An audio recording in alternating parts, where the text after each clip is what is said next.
Hello friends and welcome to Gardening with Creekside. Today, Mimi and I are going to begin the process of reclaiming this woodland garden along the creek bed. So this is a fantastic space that has been here since we built the house 22 years ago. This is the year we're going to reclaim it and really develop it. It's going to be so much fun. But first we've got to get rid of some absolutely nasty invasive vines, honeysuckle, briars, you name it, is down here. So Mimi is going to join me in just a minute and we are going to do that. While I wait for Mimi, I'm going to give you a quick little tour of the space and I am going to show you exactly how to prune a mature, well-established panicle hydrangea because we need to do that. We want to have as many flowers and beautiful blooms as we possibly can in the summer, and you need to prune your hydrangeas. So I'm going to tell you which ones we're going to prune and which ones we are not going to touch. So if you have a fear about pruning your hydrangeas, I hopefully will give you all the information you need to eliminate any fear with your hydrangeas. So while we wait for Mimi, first I'm going to give you a quick little tour of this space, show you what we're going to be doing today, then I'll get pruning on this very mature Limelight hydrangea. This is such a fun, high potential flower bed. It is in the backyard. The creek is just where those trees are, and it spans a good long distance. It has, of course, it's kind of wider here in the middle, just beyond Johnny, and then it kind of narrows. We've got some beautiful, well-established shrubs in here that have been here, oh gosh, close to 20 years, I would say. And this bed has been neglected. It has been on the very bottom of the list, but I am in a position and I want to reclaim this because it is going to be stunning. So the evergreens that you're looking at, these are the old-timey azaleas. We brought these down as pieces off of Mimi's azaleas from her house. They only bloom in the spring. They need to have like morning sun or all day filtered sun, but they get a break and they are in the shade in the afternoon. But as you get in closer, you can see that we have got honeysuckle galore in this area. And while I love honeysuckle, it is my most favorite fragrance when it blooms. I have so many fond memories of honeysuckle growing up as a child. We would eat the nectar off of the honeysuckle. If you've never done that, it's so much fun. But it can be really an invasive vine and take over your shrubs if you're not careful. So like down here, I mean, it may be kind of hard to tell what is honeysuckle and what is azalea, but basically if it is long and skinny like this is the honeysuckle. It is all in here. All these vines are the honeysuckle. And then here are my azaleas. So obviously we don't want the honeysuckle to take over the azaleas because it will completely cover them and prevent the light to get into the azaleas. And as we know, plants need light to grow, bloom, and thrive. So not only is the honeysuckle in the azaleas, it is also in my macrophylla hydrangeas. So we're going to take care of that. I've also got some leftover, like some suckers. These were Bradford. It wasn't a Bradford pear, but it was that same kind of pear that we had planted before we knew how horrible it was. So we've got some of these that we're going to take care of because they can be so stinking horribly invasive. We're going to take care of those. We've got like some privet in here that is just annoying and should not be here. You can see that they're growing right there in the azaleas. So what we're going to do is take care of all of this, and we're just going to go through methodically. Mimi is super excited to come in here and help me get rid of this nasty stuff, including briars. I mean, y'all, when I say this flower bed, she has such great potential, but she needs so much love. We got briars come up here in the middle of the irises, all sorts of things. So how are we going to take care of that? Let me show you how. So we've talked about this before. One of my favorite products to use is a brush and stump killer. So what we're going to do is Mimi and I are going to work together, and we're going to go through probably starting on one end, and we're going to work our way to the other end. So we're going to pull out that honeysuckle, and as we find where the honeysuckle is rooted into the ground, where those pear trees are rooted into the ground, the privets, everything, the briars, you name it, once we find where it's attached into the ground, we're going to make a nice clean cut, and we're going to work together. One of us is going to cut, and then the other is going to paint it, the fresh cut stem that's still into the ground. We're going to paint it with the brush and stump killer.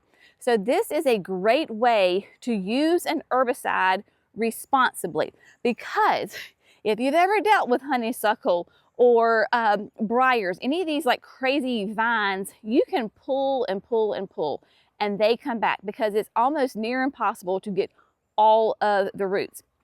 So we're not coming through here and broadcasting the herbicide all over everything and putting it into the soil. What we're doing is making a cut, have a little tiny paintbrush, and then we're going to paint that stem. So therefore it kills that plant and doesn't affect any other plants. Let me show you. So here in Johnny, I've got all of my supplies. So first of all, what I'm talking about is this Fertilome brush killer, stump killer. We have it on the website. It's a very concentrated formula. And so what we're going to do is I have a cup here since we're going to be working together. So I'm going to take a little bit of this and pour a little bit into the cup. I went on Amazon and bought, it's like a pack of 100. These are cheap, like really cheap craft brushes. You can get whatever size you want. So what I do is I just keep this in my garden closet, and when I need it, I will, you can either work directly out of the container, or I'm going to pour a little bit in here, and then we have our paint brushes to paint those stems. Once we're done, all of this will get bagged up and put in the trash can, right? So any of the leftover herbicide, I could easily pour it back into here. So this is a great way just to use, these are like, I use them as a single use. I don't have to worry about cleaning them. I don't have to worry about it contaminating anything else. So there you go on that. For anything that is of large size, which hopefully we won't run into, I've got both like some bypass pruners, and then I've got, this is the Felco 600, which flips out into like a little saw. So it's a little hand saw. So if we need it, we have those. Of course, I have my tool belt with my hand pruners and my hory and all of that. We've got our cushy kneeling pads. We have got our pop-up container. But first, what we're going to do while we're waiting on Mimi is we are going to go ahead and tackle and prune this Limelight hydrangea that's probably somewhere in that 15 to 16 years old. All right, change of plans. Mimi got here, so we're going to go ahead and start tackling the honeysuckle and the briars and all of the nasty stuff that we do not want in here. Then we'll go back and get the Limelight, because as Mimi said, this is no fun to do this by yourself. So she is pulling, as she's pulling, she is finding the honeysuckle, and those stems are about as thick as our finger. So she's finding them, cutting them, and then I am painting them with my little solution. So we're just gonna get to work cleaning and killing.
Okay, my friends, so Mimi and I made great progress on 3 azaleas and 1 hydrangea. Basically, it took us an hour to get those cleaned up.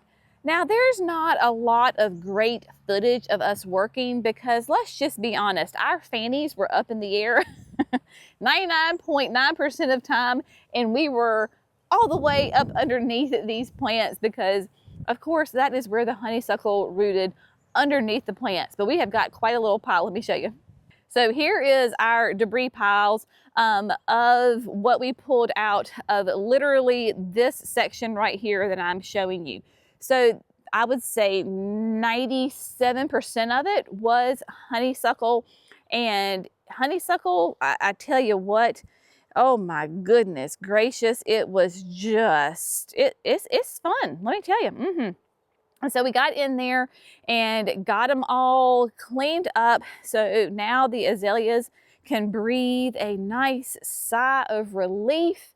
There is not any honeysuckle that we could find any else. I know that there are still runners underneath there, but at least what we can do is pay attention. And kind of the good thing, I guess, is when it blooms in the early summer is I'll know where it is and I can go in there and cut it out.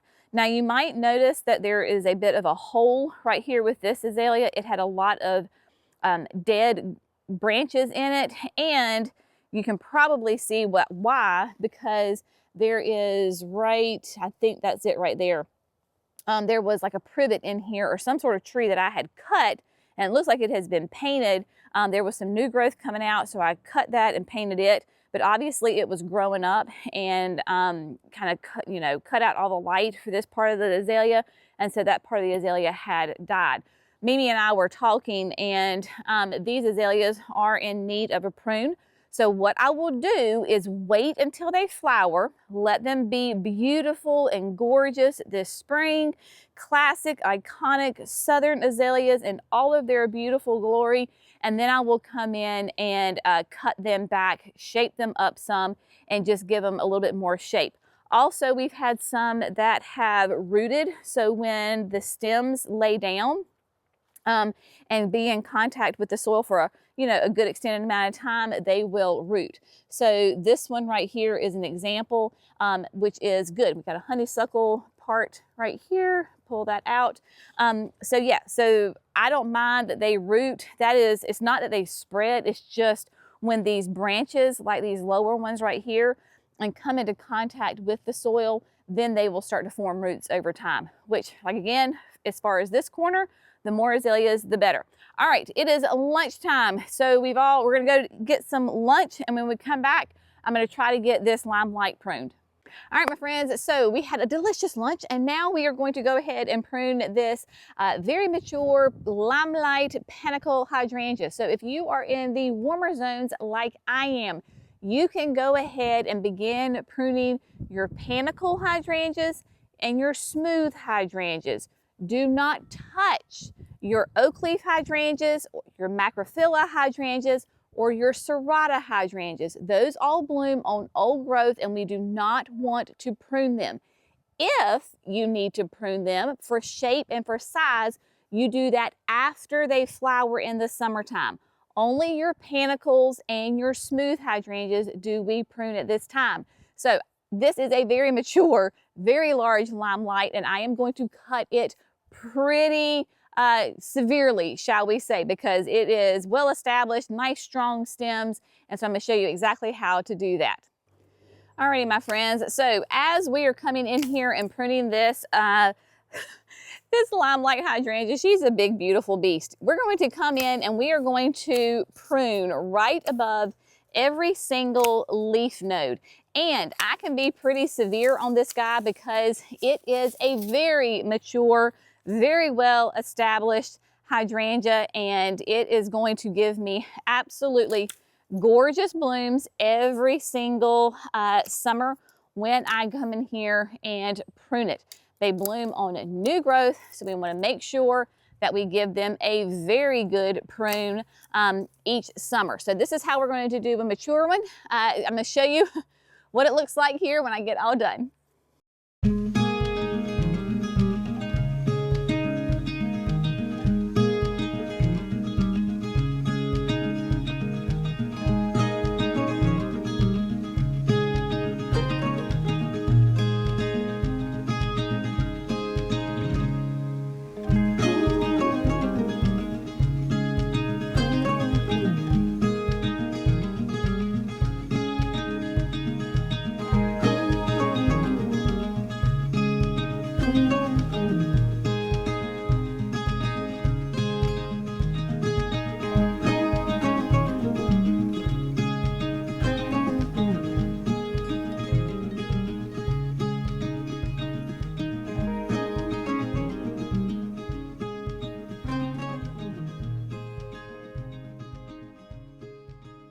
All right, my friends, so Limelight has been pruned. She is a knobby little hydrangea, well, big hydrangea right now.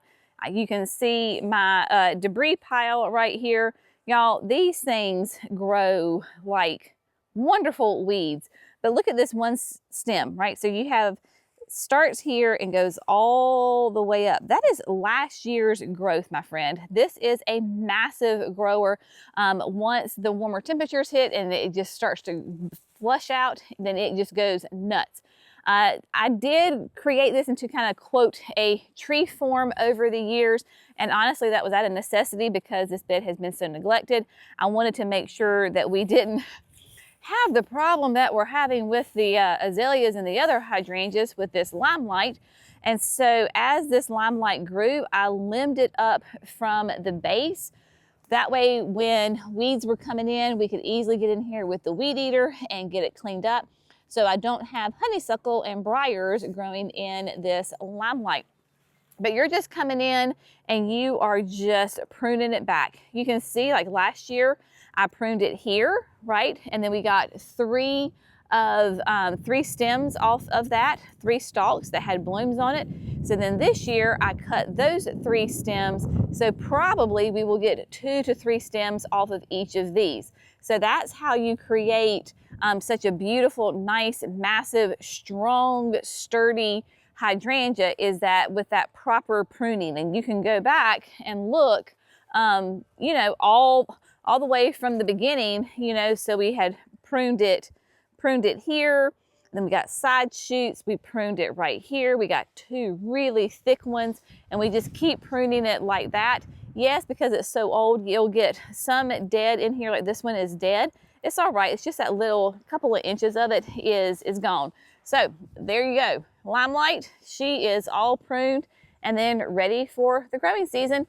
And then Mimi, bless her heart, has been over here tackling this poor hydrangea that is just been absolutely taken over between, it had like the trifecta. It has honeysuckle, had briars, and it had was it a privet or I think it was a privet that was in here, and probably has a pear tree in here as well. So I'm gonna get in here and we're gonna go back to our method of she cuts and I paint.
Okay, my friends, the sun is starting to set. It's about, I don't know, it's after 4 o'clock, and we have called it a day. We got so much work done. It made great progress. Very, very happy with what we got done. All the azaleas and the hydrangeas have been completely cleaned out. There is one section at the very end that we were like, okay, we're tired, and this is a bit overwhelming right here, so we're just going to stop. But everything is cleaned up. Limelight got pruned back. Let me show you what it looks like. Basically, as we were working, we just went ahead and made some piles where we were, and so that we didn't have to haul it back all to one spot. But now all of the azaleas can breathe. Mimi and I were joking. I was like, I can hear them sighing a huge sigh of relief because, I mean, look at that, y'all. All of that, and that's just one pile that was up in, in these 4 azaleas and hydrangeas. Went ahead and kind of pruned back the hellebores that are back here in the back. Prune those back some, but to the absolute best of our ability, we got all of the honeysuckle out. Now I am sure that there are runners that will pop up, and we will take care of those as they come about. You can see this is that last pile that we were working on. This is the last area right here. This whole huge clump there, I don't know, there's probably 6 azaleas in there. And on the front side, it looks really good. Like we made really great progress. But when we come around to the back side, so you can see the creek right there. Oh, my phone's ringing. Hang on a second. So as we make our way around back here, y'all, this is where Mimi was working, bless her heart. So you can see like all of this debris right here. We didn't even get that pulled out. We have got some sort of like, I don't know, a sweet gum tree or something in there. And then, oh, the honeysuckle back here is just, oh my gosh, it is prolific. So you can tell it is honeysuckle because of these twiny vines. But yeah, so you can see also how they're a lot blonder, but they're down in there and then trying to get them out. So again, maybe not the absolute best B-roll in the world to show you what we were doing, but literally we were crawling on our hands and knees under here to get the honeysuckle and the privets and all the other things cut back, because that's the only way that you can get to them, right? You gotta go to the root of the problem. And so this is why we're doing it now, because we would not want to do this in the spring or the summertime, because, you know, you have wasps that make nests, you've got yellow jackets, you've got any other kind of critter that could be in here. We do not want to get taken out by critters. And so you can safely do this in the wintertime, at least here in the South, and you know that you're not going to get attacked by bugs. But yeah, so this is that whole big, huge section full of those gorgeous azaleas. So it has been a fantastic day out here in the backyard. I feel like we have made great progress as far as the piles. I'll see if I can recruit Jackson with the bobcat on the grapple, come pick it up for me and haul it off and get rid of it. But great day here in the garden with Mimi. As always, if y'all found this fun or informative or inspirational, we would love it if you would like and subscribe. That way you don't miss the shenanigans that go on here constantly at Creekside Nursery. Y'all have an amazing day. I will see you in the next video. Bye, friends.